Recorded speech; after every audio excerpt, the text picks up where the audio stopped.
everybody, and welcome to our 41st edition of Fireside Chats. Can't believe we've been doing this for almost a year already. Crazy. The beauty is, if you've missed any of our episodes, you can go to our website, runtrymag.com, or our YouTube channel at RunTryMag, and take a look at all of our previous 40 episodes. Today, on our 41st edition, we're going to be talking to Jo Butler, who is a sports nutritionist and women's health specialist, who is a head nutritionist at Run Free Coaching with Ryan Hall. She's also an OTQ qualifier and Boston marathoner. I'm going to invite her now to join us so we can talk about all things nutrition during sports that we so love. If you have any questions for Jo while we're chatting, please make sure to submit them either through the comments or through the little question mark on the bottom right-hand side, and we'll make sure we get them to Jo. And on perfect timing, Jo Butler, thank you for joining us today. How are you? I'm doing fantastic. So I gave the audience a small little idea of who you are by mentioning that you are a sports nutritionist and women's health specialist who is also the head nutritionist at Run Free Coaching, an OTQ qualifier, as well as Boston qualifier. Yeah, what else do we need to know about running. you, I Jo? love talking about food. I have a 6-month-old baby girl, so I work a lot with women who have struggled with hypothalamic amenorrhea, who are athletes trying to get pregnant naturally. So I love helping athletes fuel their bodies and feel well. I'm not going to embarrass myself by trying to repronounce those two words you just mentioned, but for those of us who have no idea what you're talking about, so can you help us hypothalamic understand what amenorrhea that means? is basically when a woman has had no period for 3 or more months due to overexercise, underfueling, and usually high chronic stress, which is usually a response to the overexercise and underfueling. And a lot of that can affect women in their reproductive years, whether they're high school athletes. It has tons of negative side effects like lower, calcium absorption, which can lead to stress fractures, lower energy availability, and for a lot of the women I work with, fertility issues because you're not ovulating, so you can't get pregnant. Yeah. Very cool. Thank you for that explanation. We've been working with Dr. Juliana Galante at Pacer Physical Therapy, and she has taught us a whole bunch of stuff about women and postpartum exercise. So this is going to help us round out our education. Maybe we'll end up with an associate's degree in this before we're all. So I mentioned that you're a sports nutritionist and women's health specialist with a heart to empower female athletes, both in their sport and in life, directly taken from the website. What does that mean? What does that mean for you? What does that mean as to a you? woman who struggled with HA most of my athletic career from high school past college, and as someone who's now in, the health space as a professional, I've just seen so often women are not getting great advice when it comes to this issue. So a lot of the times women are told by their doctor, you just need to eat more food or just gain weight or stop running. And it's so much more complex than that. And I think a lot of the passion for me has been to empower athletes to say, hey, I actually have some choice and autonomy in this, and I want to take action, but not give up the sport I love, and realize, yes, there are obviously times when, eating disorders are too extreme that you need to back off or give up the sport for a while. But for most women, they can continue exercising. They just need to modify what they're doing, and they need to fuel properly in order to get their period back. And so I think a lot for me is just empowering women to know, like, hey, I know how important this sport is to you, and I want to give you the power and authority to know that you don't have to give it up in order to get healthy and pursue other dreams. Keep your urban running adventures going all winter long with high-performance traction designed specifically for icy roads. The Kahtoola Nano Spikes footwear traction have a low-profile design that won't affect your stride while running. The 10 ultra-tough tungsten carbide spikes give you traction that you can trust. Don't let the ice and snow stop you from reaching your goals. For more information, visit Kahtoola.com. I think sort of this dismissive attitude from doctors towards female athletes is just because of the way society used to be, and folks like yourself and Juliana and feisty women coming aboard talking about these issues that women face, that we might see a sea change in how female athletes particularly obviously are talked to when it comes to their eating Totally. I think habits and their there's nutrition and definitely health? a change that is happening. I do think, sadly, like most doctors aren't getting education around this kind of stuff, that they don't have the tools and resources. I've talked to many of my friends who are doctors and like, yeah, I had one nutrition course throughout my entire career, and a lot of my friends never took nutrition. And then you pair that with athleticism, and most people don't understand how it's so different. Like treating someone with diabetes versus treating an athlete who's underfueling is just so different. So I think there's changes, and I think there's so many people outside of maybe the medical community per se, like within the context of a hospital or something, is starting to like say, hey, we need to make some changes and some differences. So I think it's fun to see, but I think we've just like barely started tapping into it. So I hope there's so much more to come within the context of this field. So like I always ask my students Yeah. who have a problem, I go, well, what's the solution? What do we do? So is the solution at this moment talking about it, being more vocal about it, and then what does that look like as we continue down this path? How I does think that one thing change is over just bringing time? awareness to it, and I think that is something we've really started doing better at. I also think it starts at educating parents and coaches.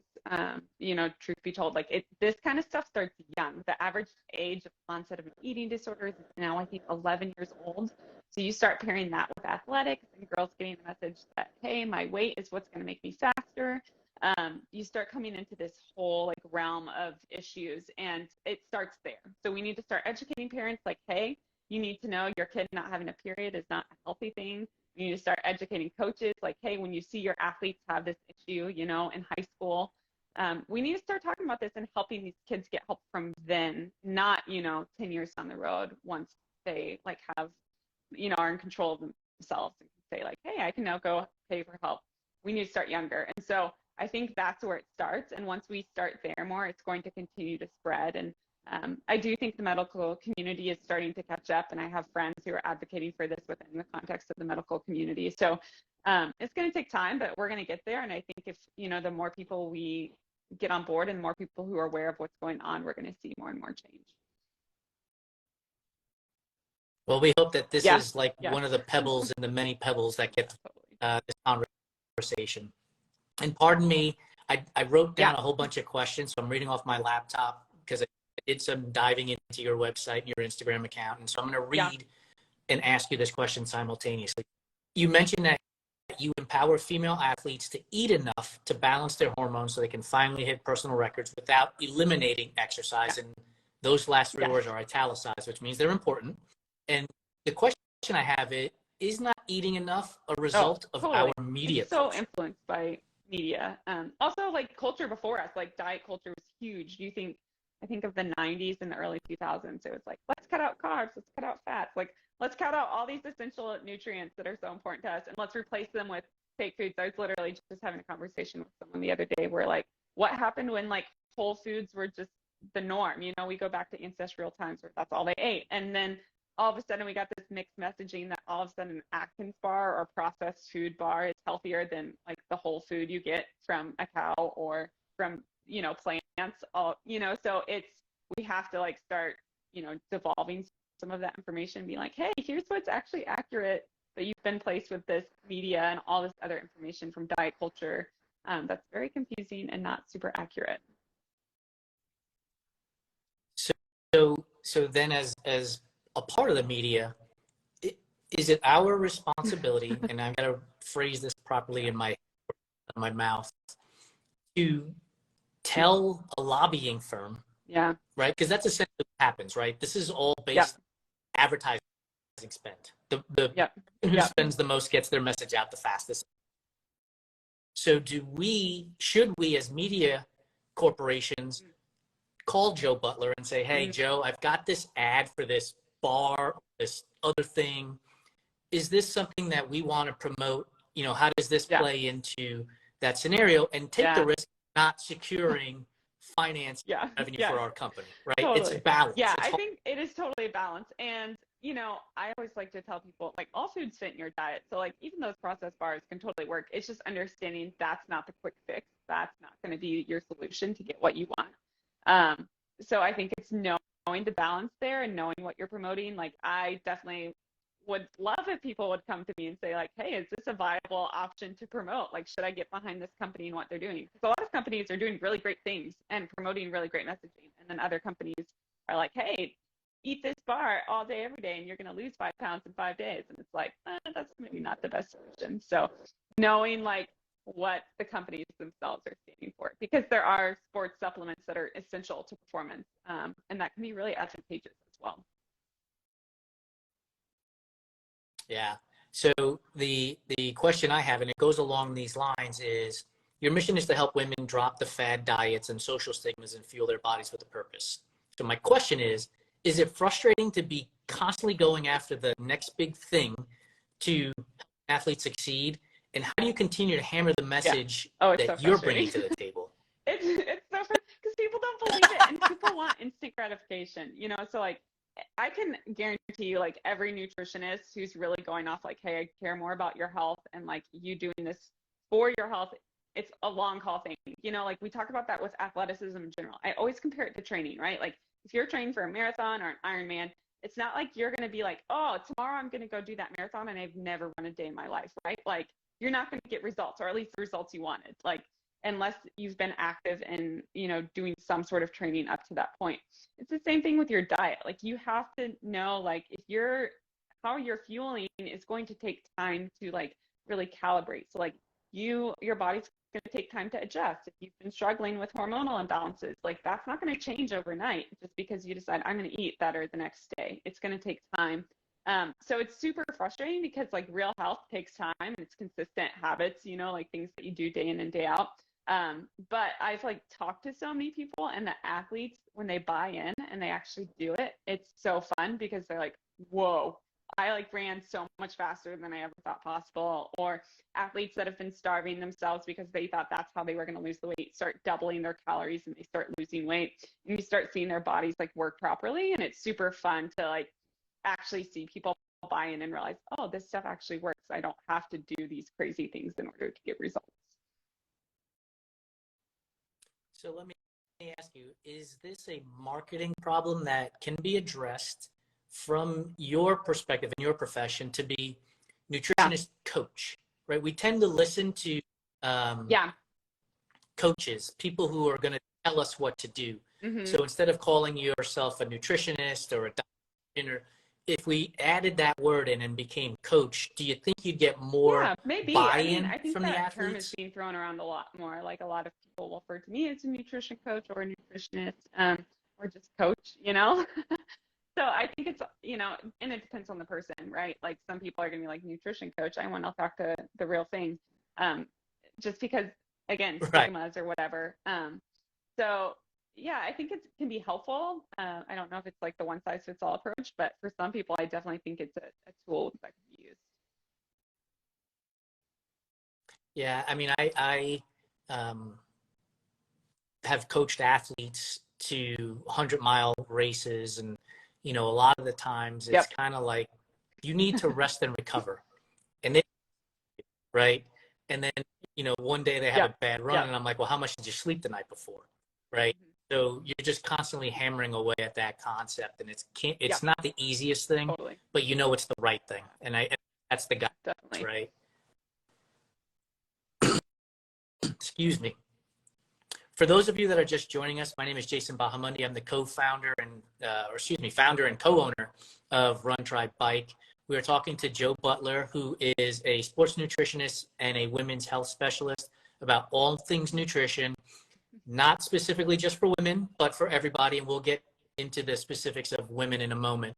So Jo, the question I have here is, how did you get here to where you are today, and what spurred your desire to help female athletes? My own story is a huge part of that. You know, like I mentioned earlier, I struggled with hypothalamic amenorrhea for years, which if you are new, that is not having a period for 3 or more months. That can happen for long, long periods of time. And I'd been married for about 6 years, and my husband and I were talking about having kids, and I was like, hey, I know what to do in order to fix this, and I need to actually practice what I preach. And I'm also, you know, an elite runner, and I've seen how fueling my body well has aided in performance, going from like an 1850 in college when I was struggling with an eating disorder to, you know, a sub 16 outside of that when I was fueling really well and adequately. and seeing what my body's potential has been really fun. And so I think my own personal experience has really been what's, gotten me to this point today and why I'm doing what I'm doing. Yeah. Awesome.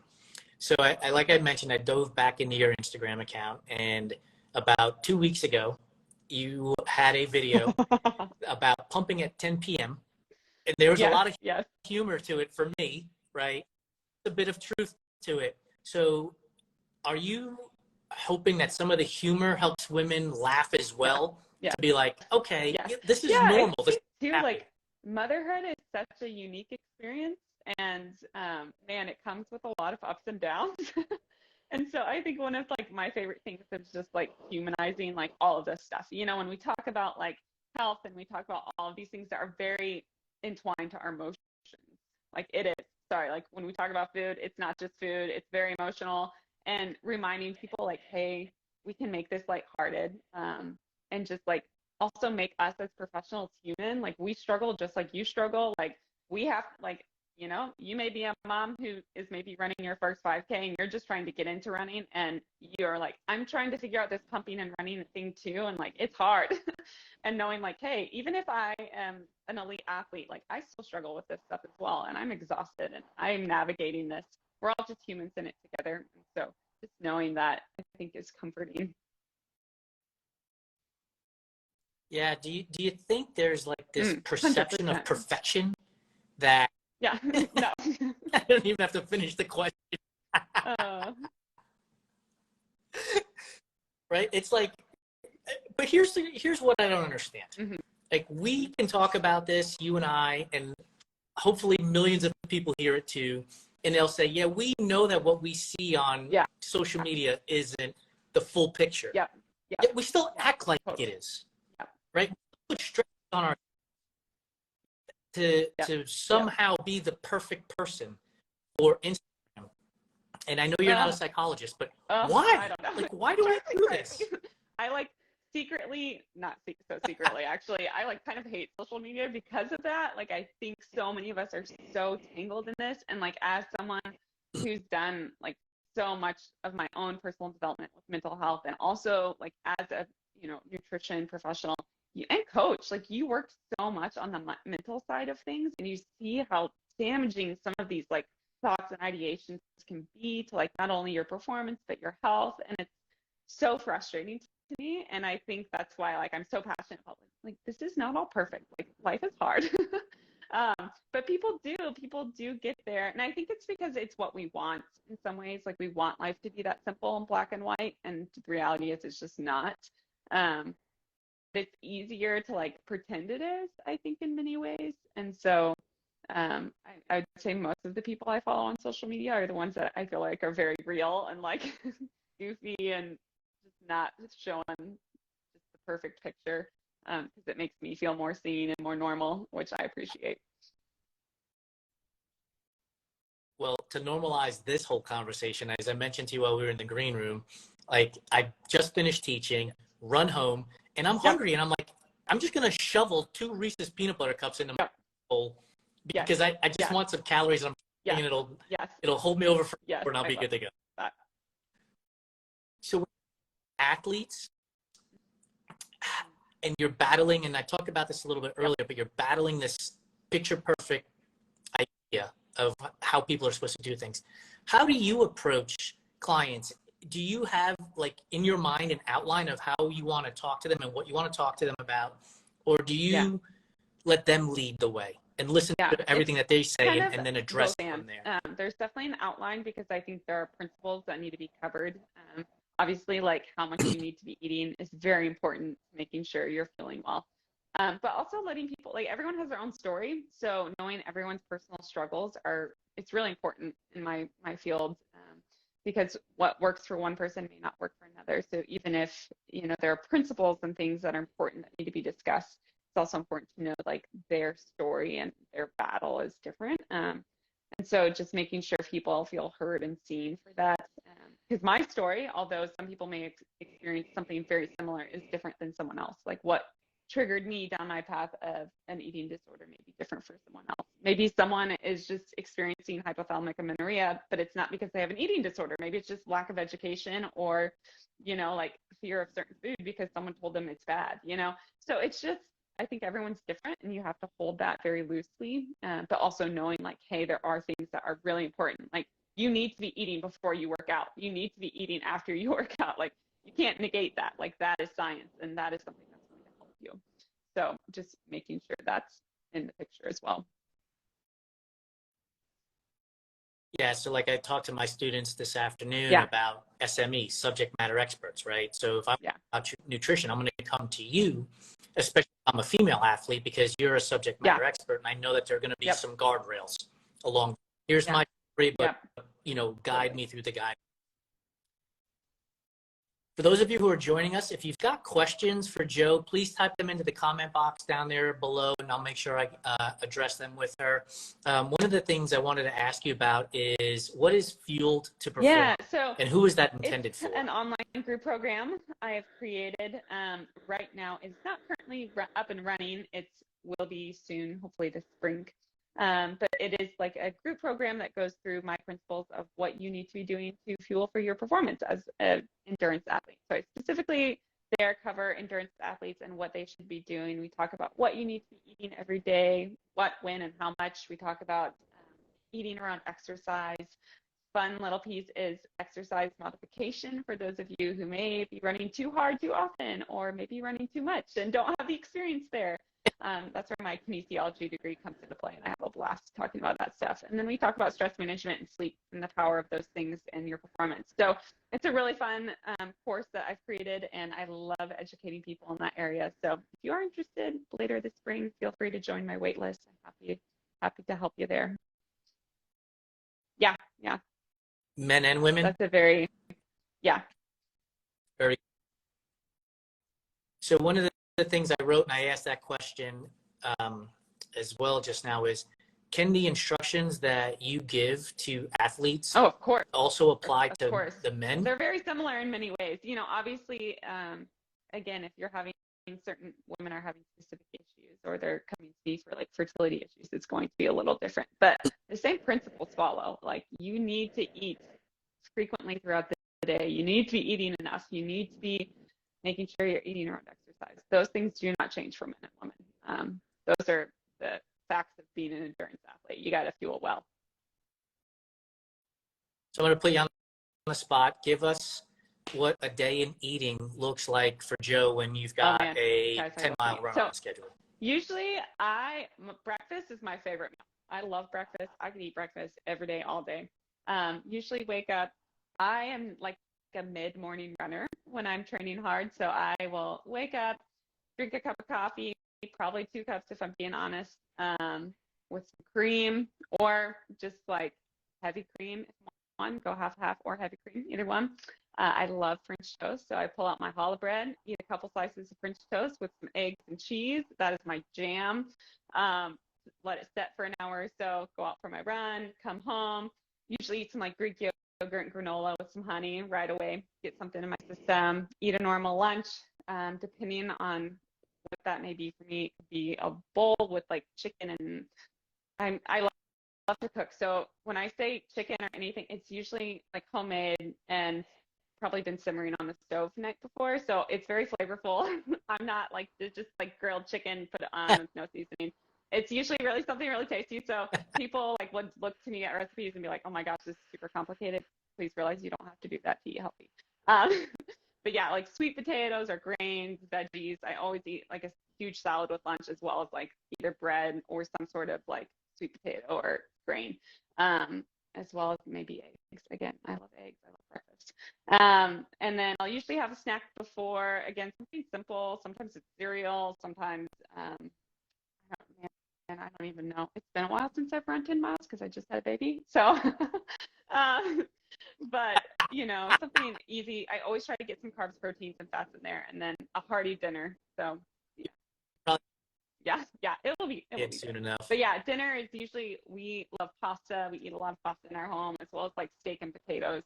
That's a huge fan with like some roasted veggies, whatever we have rolling around the house.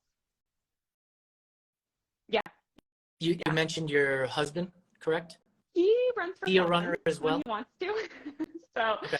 he's done a couple halves, and he'll run, but he's not competitive like I am.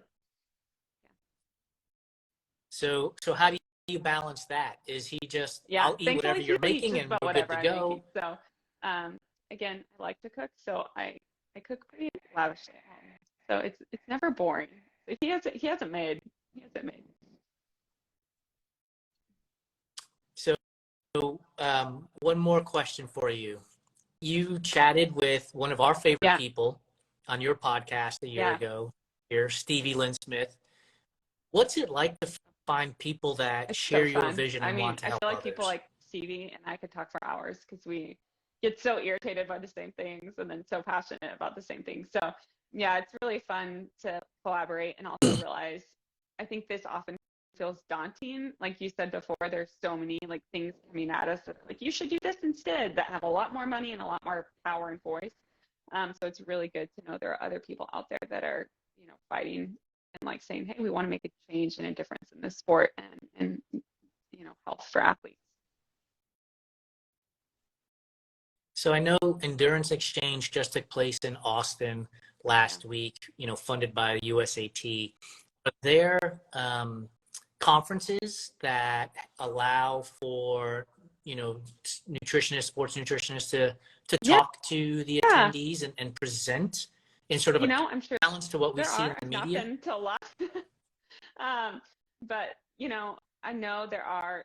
I think that has been one thing I have found social media really powerful for. It's like it has been a great collaboration tool to find other people doing the same thing. So I have not had a ton of experiences like in the conference world per se, but I have had a lot of experience connecting with other nutrition professionals, working with athletes who are fighting the same message and trying to do the same thing. So I mentioned to you when we were Hmm. in the green room that I've been in marketing and advertising for 30 years and just had this idea of like you and Stevie and the other like-minded sports nutritionists on a particular day Yeah, at a particular time, just post something that exactly the same yeah, and so it would true. reverberate and get out there, people engaged in this conversation. Yeah, I love to cook as well. And so yeah, nutrition has come easy yeah, to me in yep, terms of endurance sports because I love to cook. So, but I know, right? I don't it's know not. that that's a prerequisite to No, be interested in nutrition, right? yeah, In your performance, right? So how do we get people to focus on performance? Because trust me when I say, right, swim, yeah, bike, run, and people are like, the more I do, the faster and stronger I yeah, get, and don't yeah, pay yep, attention to the recovery yep, component and don't pay attention to the nutrition component. yeah, So how do we make those yeah. be part of the conversation from the beginning before somebody I think, burnt I out or mean, gets injured? for one, addressing it right away. Like, realize, like, you cannot do this without proper nutrition and recovery. I always love, like, the phrase, run hard, train hard, recover harder, like that kind of attitude. And I think when it comes to, like, nutrition, one thing I always say, and why I say fuel to perform, is, like, the mindset of fueling for performance. If we come in with that mindset, we realize like, hey, this is going to be what takes me to the next level. It's not like I'm just fueling to be skinny or like look a certain way. I'm fueling to perform. So if I want to perform well, I have to eat well. My coach Ryan Hall has talked about this before, like where he feels like his running career was cut short because he was so chronically obsessed with being a certain size in order to compete. And then at 33, he retires. And now you see his wife, who's almost 40, who's crushing it, because she got she was never caught up in that. She always knew like, hey, fueling is going to make me better and faster. So I think coming in from that mindset of just being like, hey, from the beginning, you need to focus on this. And I always approach it like anytime I work with athletes, I'm like, before you go up in mileage, your nutrition has to already be there. Like, you can't run more if you're not eating enough to run what you're currently running. Like, you probably need to cut back, and then you can start. Once you learn to eat enough, you can start learning to add on more miles. But I think people often do it the other way around, where it's like, oh, I should just add more miles first before I work on my nutrition. Where I'm like, well, you're not going to benefit from that training until your nutrition is in place. So I always like athletes to really like come in with that mindset of saying like, hey, I'm going to start here and then build, and if I want to add more miles and I'm feeling good, then my nutrition has to follow. So it makes me wonder if the idea is to run more miles without the Yeah, nutrition yeah, catching up because it's a yeah. weight loss But the thing, opportunity, the right? awesome thing is, like, if you are fueling right and like eating enough, you're going to get faster, which means your body is going to work harder at workouts. You're going to start burning more calories because you're building more muscle and you're working harder in those workouts. Your body's going to follow. Like, and I always tell people, I'm like, if you focus on eating enough and fueling for your performance, your body will change with you because that's how it works. Your body is going to match what you're demanding of it. And so, like, if you chronically deprive it, your body's gonna be like, whoa, hold up, I'm not doing this. I need to protect myself. Your body's super smart. Like, it's awesome like that. Um, but as soon as you, like, if you come in with this mindset of like, okay, I'm gonna fuel to do what I'm doing physically, and you're feeling well, right? Like, if we're athletes, we're not just gonna always be eating McDonald's every single day. We know that's probably not the best option, right? Like, just like eating kale every single day wouldn't be the best option if that's all you ate, you know? So coming in with that mindset of, okay, like, I'm really going to fuel for this performance, you're going to get results with your body as well. It's just how it works. The thing that, if Yeah, you recall, when Michael Phelps was racing, yeah, we talked about his diet ad nauseum, yeah, Olympic coverage, and yeah, it's like he eats 20,000 calories a day, comical. Nobody would ever look at yeah, Michael Phelps and be like, well, look, he's overweight yeah, or yeah. not really good at swimming. And No, I know yet that. somehow we didn't Yep, correlate the idea yep, that he was perform. 100%. And I will just say to that, like, we have some athletes that, like, you look at Michael Phelps, there is no way he is going to eat 20,000, whatever, even 10,000 calories a day with just eating all whole foods. Like, just not going to happen. It's unless you're eating like 20 tablespoons of butter a day, like, that's not going to happen. So, like, knowing too, like, those other foods that we may consider deemed not as good are still purposeful and helpful. Like those two Reese's peanut butter cups, that was super helpful because that's extra calories you needed to fuel your day. And that the quantity becomes more important than the quality at some point, you know, and like quality is important of what you're eating. But when you're an athlete and you're burning so much, you have to meet the quantity of what you're burning. So yeah, it's kind of wild how people don't correlate that to themselves. Yeah. And the other thing, like, so I've been Yeah, teaching in person for a year now, and it doesn't matter. I teach 4 days a yeah, week. I get in front of the class, and I'm still nervous, yeah, which I'm stressed, right? And so I'm burning calories through stress. And we don't correlate that yeah, idea, which is yeah, why I ran home and had two peanut yeah, butter because I burned yeah, calories while teaching and stressed out.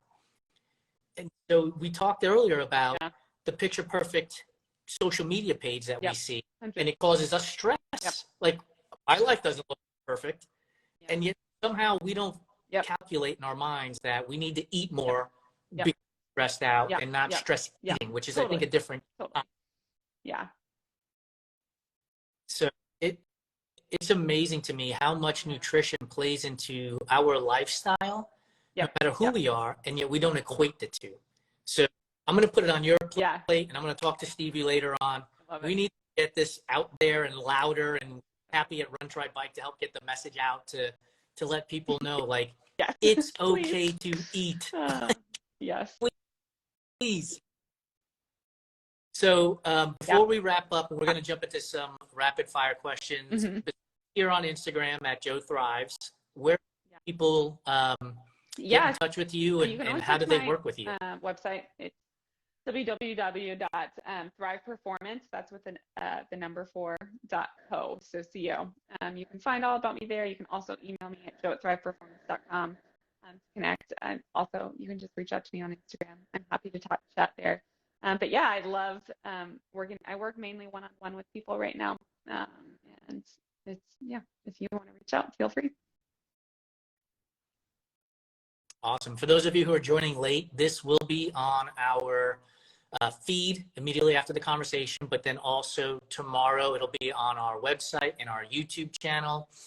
Joe is our 41st guest, so there are 40 other episodes you can watch too.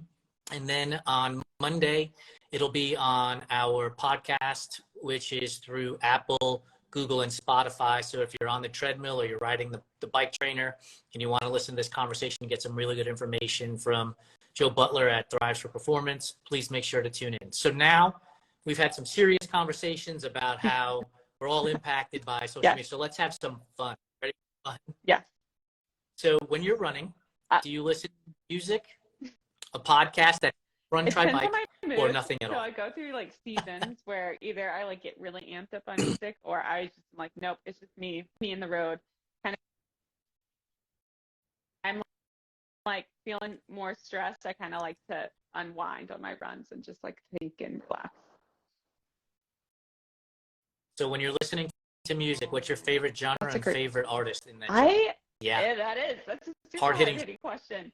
Oh man, I'm a big Ed Sheeran fan. I just love Ed Sheeran. Pop, anything like that that's super like upbeat. Man, what else can you throw in there? This is a throwback to like where I'm from, but Ben Rector, if you've ever heard of him, also has a great album out right now that's all about being a dad. So it has me in tears 90% of the time because he has a daughter, and I'm like, so yeah, anything. I like the emotional stuff on my run. So like if it's like emotionally enticing, it like gets me amped, and I'll run harder. So it's always fun. Yeah. That's awesome. Do you have a favorite book? And if so, why is it your favorite book? I love books. I read a lot. So it kind of depends. I don't know if I have a favorite. Well, okay. Probably my favorite book is The Hobbit. It's just a classic. I've read it probably like 8 times. It's always, yeah, goes me back to my childhood. Just makes me feel like I'm in another world, which is always nice. Plus, I always feel like I'm somewhere in the woods when I read it, and that's my happy place. Are you a TV show watcher or a moviegoer? So what's your favorite TV show and why? Probably, I'm a huge Boy Meets World fan. Show my childhood from the 90s. Grew up on that. I love Boy Meets World. I love it. I think it's ridiculously funny, and it's so lighthearted, so it makes like good. Yeah. Awesome. We're going to dive into the food questions for the nutritionist. What's your favorite topping on pizza? I love this is so hard. I love cheese, so put me any kind of cheese on pizza and I'm happy. But I also love sun-dried tomatoes on pizza because I love like Greek and Mediterranean type pizza. That's probably my favorite. Yeah. Awesome. So does pineapple belong on pizza? Yay or nay? No. Yeah. Finally have somebody back in our squad. I've been losing that's not my home for weeks now. No. So is candy corn an actual candy, or is it earwax coated I like in the sugar? idea of earwax coated in sugar because I think it's so gross. It's so gross. It's so gross. It's terrible. I don't understand. Do you have a favorite cake? Ooh, Type of cake? 100%. Yes. Cake. Yes. Oh, raisins. With raisins or without raisins? Cream cheese frosting. So good. And if you want to not put pineapple on pizza, which you should never do, if you want to slip it into the carrot cake a little bit, good. Yes. Awesome. So is red velvet an actual flavor, or is it just chocolate cake with red food dye? They just want to be special. Yes. I think we're becoming best friends, Joe. Are Peeps a real candy, or are they just marshmallows covered in glitter? No. Gross. Yeah. So how do you like to toast your marshmallows? Charcoal briquette, golden brown, lightly toasted, and nice and gooey in the middle. Perfectly. Yes. That's where we differ. I like them to be charcoal briquettes. Peel them off and just eat I like slow roasting all the way. Do you remember Brock's had a candy that was shaped like a peanut, was orange? I remember those, yeah. Are those a real candy, or are those just the things that your packages from Amazon come stuffed inside? I remember when I was like 5, I thought they were good. I probably haven't had them since then, so I don't know. But they're probably like, I don't really want to think about what they're made of, but you know. That same package that was at the Yes, store when you were that's a 5 little is scary. still there. Trust Nobody That's so buys funny. that stuff. It's terrible. So, barbecue. People love to throw barbecue around, and there, to me, three types, right? St. Louis, North Carolina, or Texas. So if you had to choose, which one of those three is the one you're going Oh, with? that's hard. I'm from the South, so I have, I'm honestly like thinking Kansas, but probably that's so hard. Probably Texas. That's what I'd go with. It is. Well, yeah, Arkansas is close to Texas, so good enough. So last question. What is your go-to meal the night before a big event? Man, I don't always do the same thing. Some people may be surprised by that, but probably my most common is like a pasta dish with red sauce and beef. I love ground beef and then some cheese. I try to like not go too heavy on the dairy the night before race just because of GI distress, but I can never pass up cheese on pasta. So. Awesome. Joe, thank you so much for joining us and educating our audience and myself about nutrition and why it's so important, especially for female athletes. We can't wait to have you on our show again Yeah. if you'd be willing to come back. Awesome. Yeah, it's great. Thanks for having me. Thanks. Take Have care. a great night. Thank you. Bye.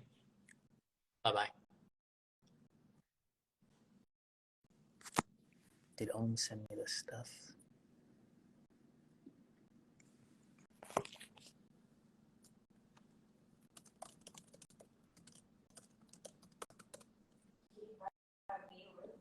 Huh? Ohm came at me with a reply, and I was like, wow. And like, A reply about what? I sent him a funny comment about the Mackenzie post from last week. Mm-hmm. And he responded to me in kind of a snotty way, and I was like, wow, that was rude. And then he replied a little while later, he's like, sorry, I just woke up to Brandy complaining about our social post. I was like, still not a reason to take it out on me, but okay. Well, he apologized, so that's a good thing.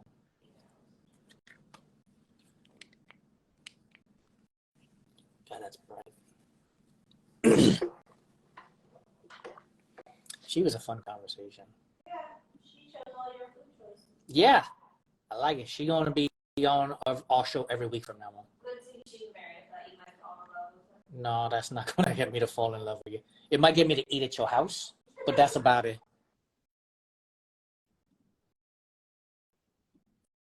You're the one that I love.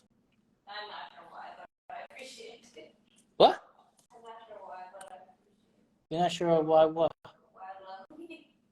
I'm not even going to get into this conversation. Look at all the beautifuls that you are. I mean, that's true, but I'm also a hard person. Where's my camera? Oh, FaceTime is on. All those people got all their videotape in. You're the one that I want. Woo, woo, woo. Why, yes, indeed. Oh, yes, indeed. Yeah.